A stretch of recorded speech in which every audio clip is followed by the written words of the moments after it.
The Meridian Hotel's chandeliers threw gold across crystal and tuxedos as CEO Richard Blackstone held the door with a practiced smile. "Angela, it's late. I'll drive you. Safer than the bus."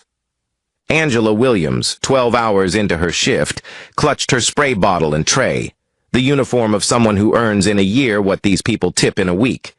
The room turned as Malik, 10 years old with a backpack and a sketchbook, shot to his feet. Eyes wide, voice shaking the entire ballroom. A hush fell. Champagne stalled mid-sip. 200 whispers sharpened. No manners. Typical. Control your kid. Angela's cheeks burned. Richard's jaw tightened. "Son, that's not how you speak to—" Malik didn't blink. What none of them realized was that Malik had seen this before.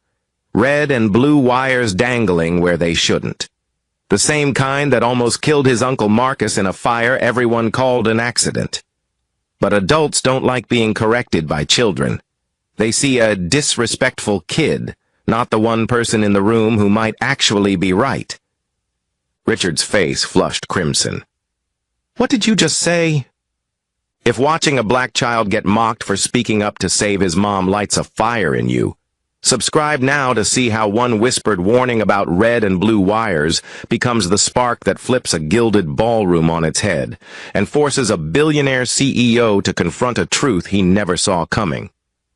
Angela's heart hammered against her ribs as she felt the weight of every judgmental stare. She had worked 3 jobs since Malik's father died in Afghanistan, scraping together enough to keep them in their tiny apartment above Mrs. Chen's grocery store. This catering gig at corporate events was supposed to be their ticket to something better. "Malik, baby, come here," she whispered, her voice carrying the exhaustion of a woman who hadn't slept properly in months. But Malik didn't move. His small fists clenched at his sides, and when he spoke, his voice carried a certainty that made Angela's blood run cold. "Mom, please. Something's wrong with that car. I can see it from here. Please trust me." The guests began to murmur. Angela caught fragments of their whispers like poison darts. "No discipline. Typical. Should have left the kid at home." Richard straightened his Italian silk tie and smiled, that practiced CEO smile that never quite reached his eyes. "Angela, I think your son needs to learn some manners. Children should be seen and not heard, especially in a place like this." A few guests chuckled. Angela felt her cheeks burn with humiliation, but when she looked at Malik, she saw something that stopped her cold. Her son wasn't being defiant or rude. He was terrified. "I apologize for my son, Mr. Blackstone," Angela said, her voice barely above a whisper. "Malik, come here right now." But Malik stood his ground, his notebook clutched against his chest like a shield. "I'm not being disrespectful, Mom. I'm trying to save you." Richard's laugh was sharp and cutting. "Save her? From what, exactly? From a successful businessman offering a tired employee a ride home?" He turned to address the crowd, his voice dripping with condescension. "Ladies and gentlemen, this is exactly what's wrong with today's society. No respect for authority, no gratitude for generosity." The crowd murmured their agreement. Angela felt smaller with each passing second, but Malik's voice rang out clear and strong. "The wires, Mom! Look at the wires under the driver's seat." Richard's smile faltered for just a moment, so brief that only Angela caught it. But in that microsecond, she saw something flicker across his face. Confusion? Or was it recognition? "What wires, baby?" Angela asked, her motherly instincts overriding her embarrassment. Malik pointed toward the floor-to-ceiling windows that overlooked the hotel's circular driveway. Richard's black Mercedes gleamed under the golden streetlights, but Malik's finger was pointing at something else entirely. "There," he whispered, "the red and blue wires hanging down where they shouldn't be. Just like Uncle Marcus's car before." Angela's breath caught. Marcus, her brother, the car fire that the insurance company had ruled accidental, the fire that had nearly killed him. Richard's face had gone pale, but he quickly regained his composure. Enough of this nonsense. Security! Two burly men in black suits materialized from the edges of the ballroom. Angela's heart raced as they approached Malik, whose small frame seemed to shrink even further. "Please," Angela begged, stepping between the security guards and her son. "He's just a child. He's been through so much. His father, my brother. Your family's tragic history doesn't give your boy the right to disrupt my guests with wild fantasies," Richard snapped. He gestured toward the windows. "Look at that car. It's a $200,000 Mercedes-Benz, not some junkyard special. Your son is clearly confused." But Malik wasn't backing down. If anything, he seemed to grow more determined. "Mom, when Uncle Marcus's car caught fire, remember what the fire chief said? About the wires being cut and reconnected wrong? About how someone wanted it to look like an accident?" The ballroom fell silent. Even the servers stopped their quiet cleanup to listen. Angela remembered. She remembered the fire chief's suspicious looks, the insurance investigators' probing questions, the way Marcus had been asking too many questions about his company's toxic waste disposal just weeks before the accident. "Sir," one of the security guards said quietly to Richard, "maybe we should just—" "Maybe we should what?" Richard's voice cracked like a whip. "Let a child's imagination terrorize my guests? I don't think so." He turned back to Angela, his smile returning but somehow more sinister now. "Angela, I'm offering you one last chance. Accept my generous offer, or you and your son can find your own way home. In the cold, in the dark, in a neighborhood that's not exactly safe for a woman and child alone at midnight." The threat hung in the air like smoke. Angela looked at her son's face and saw something that broke her heart. The realization that sometimes being right isn't enough. What no one in that chandelier-lit room understood yet was that Malik hadn't made a scene. He'd pulled a thread, and when it unraveled, it wouldn't just expose a rigged ride outside, it would tear the mask off power itself. Money, pride, and a promise someone was willing to kill for. Just as Angela opened her mouth to accept Richard's ultimatum, the night exploded with sound. Wail, wail, wail. Police sirens screamed through the darkness, their red and blue lights painting the hotel's windows in frantic patterns. Not one car, not two. At least 6 patrol cars came screaming into the circular driveway, their tires screeching against the asphalt. The ballroom erupted in confused chatter as guests pressed against the windows. Angela grabbed Malik's hand and pulled him close, her heart pounding so hard she could hear it in her ears. "What the hell?" Richard muttered, his practiced composure finally cracking. Through the windows they watched as officers in tactical gear surrounded Richard's Mercedes, their weapons drawn, their faces grim behind protective visors. "Nobody move! Step away from the vehicle!" The lead officer's voice boomed through a megaphone, and even inside the ballroom, everyone could hear every word. "This is a potential explosive device! Evacuate the immediate area!" The blood drained from Richard's face so fast that Angela thought he might faint. Around them, guests gasped and murmured, their champagne-fueled confidence evaporating like morning mist. Malik tugged on Angela's sleeve, his voice small but urgent. "Mom, how did they know?" That's when Angela noticed the security guard at the back of the room, speaking quietly into his radio. The same guard who had been watching them throughout the evening. The same guard who had heard every word Malik had said about the wires. The bomb squad arrived like something out of an action movie. Men in heavy protective suits moved with practiced precision around Richard's car while the police pushed everyone back from the windows. Angela held Malik so tight she was afraid she might hurt him, but he didn't complain. Detective Maria Santos appeared in the ballroom doorway, her badge gleaming under the chandelier light. She was a small woman with steel-gray hair and eyes that had seen too much. But when she looked at Malik, Her expression softened. "Which one of you called this in?" she asked. The room fell silent. Richard stepped forward, his CEO confidence returning now that the police were here. "Detective, I think there's been some mistake. This is my car we're talking about." "Sir, I need you to step back," Detective Santos said firmly. She looked around the room until her eyes found Malik. "You must be the boy who spotted the device." Malik nodded, suddenly shy under all the attention. "Can you tell me exactly what you saw, son?" Malik's voice was barely a whisper. "Red and blue wires hanging down under the driver's seat. Cut and twisted back together, but not right.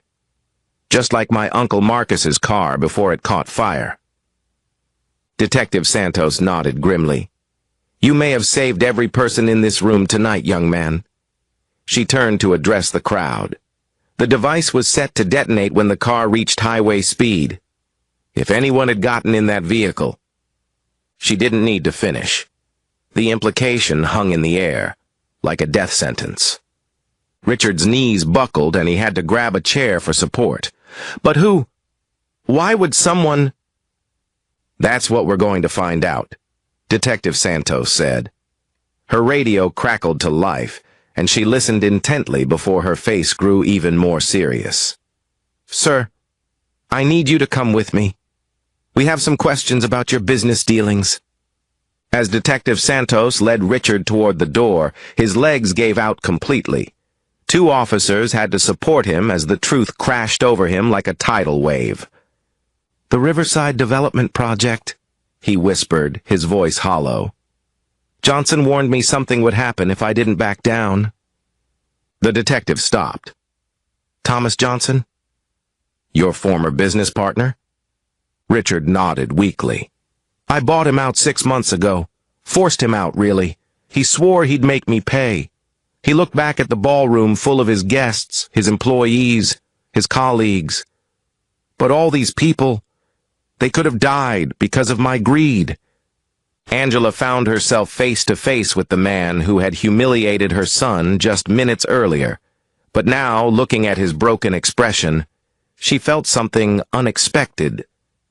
Pity. "Mr. Blackstone," she said quietly, "my son tried to save your life tonight." Richard looked at Malik, really looked at him, for the first time.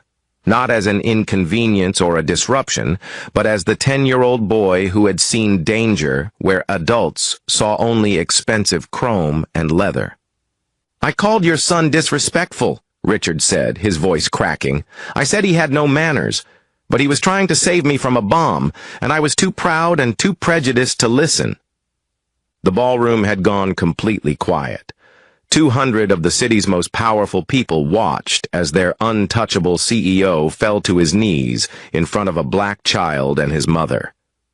"I'm sorry," Richard whispered. "I'm so sorry." Malik stepped forward, his notebook still clutched in his small hands. "Mr. Blackstone, my dad taught me that real men protect people, even when those people aren't nice to them. That's what heroes do." 3 months later, Angela Williams walked through the front doors of the newly opened Marcus Williams Community Center, named after her brother who had died asking the right questions about corporate corruption. The building gleamed with fresh paint and possibility, funded entirely by Richard Blackstone's personal foundation. "Mom, look!" Malik called out from across the lobby, where he was teaching a group of younger children how to sketch. "Mrs. Patterson says my drawings helped them design the art therapy room." Angela smiled, watching her son's confidence bloom. The scholarship Richard had set up would ensure Malik never had to worry about college tuition. But more than that, the boy who had once been dismissed as disrespectful was now being celebrated as the youngest honorary member of the city's Police Citizens Advisory Board. Richard appeared beside her, no longer the arrogant CEO in the expensive suit. He wore jeans and a volunteer t-shirt, his hands stained with paint from helping to set up the children's area. "Angela, I wanted to thank you again," he said, "for letting me be part of this." "You earned your place here," she replied, "the hard way." Thomas Johnson had been arrested and charged with attempted murder. The investigation had revealed a network of corruption that reached deep into the city's development projects, but Richard's cooperation with authorities had helped bring justice to dozens of families who had been cheated and endangered. "Mr. Blackstone?" Malik appeared at their side, holding up his latest drawing. It showed a car surrounded by police officers, but in the corner, a small boy and his mother stood together, safe and proud. "I drew this for you," Malik said. "To remember that sometimes the most important thing you can do is listen to someone who sees things differently than you do." Richard accepted the drawing with shaking hands. "Malik, you taught me that wisdom doesn't come with age or money or power. Sometimes it comes from a 10-year-old boy who's brave enough to speak up when adults are too proud to listen." As the sun set through the community center's windows, Angela watched her son help other children with their art projects. The boy who had once been silenced by prejudice now had a voice that was heard and respected throughout the community. Richard had kept his promise in ways that went far beyond money. He had testified before Congress about corporate corruption, started a foundation for families affected by corporate negligence, and most importantly, had learned to listen before he judged. In a world where prejudice makes it easy to dismiss voices like Malik's, Angela thought to herself, tonight proved that courage and wisdom know no color, no age, no social status. Sometimes the smallest voice can save the biggest room. Detective Santos, who had become a family friend, stopped by their table. "Angela, I wanted you to know, the FBI found evidence linking Johnson to at least 12 other accidents over the past 5 years. Malik's warning didn't just save the people in that ballroom, it stopped a serial killer." Angela pulled her son close, tears streaming down her face. "Baby, do you understand how many people you saved?" Malik looked up at her with those wise eyes that had seen too much too young. "I just listened to what Uncle Marcus taught me about looking for things that don't belong. And I remembered that speaking up for what's right is more important than being polite to people who don't respect you." As they walked home that evening, Angela realized that sometimes the most powerful thing you can do is not stay quiet when you see something wrong.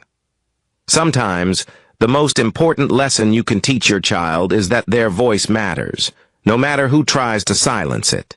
And sometimes, the boy who gets called disrespectful for speaking up is actually the one trying to save everyone's life. If this story moved you, or made you rethink how quickly we silence the voices that save us, leave a comment and subscribe. We share more powerful, justice-driven stories where small voices flip entire rooms and force the powerful to listen.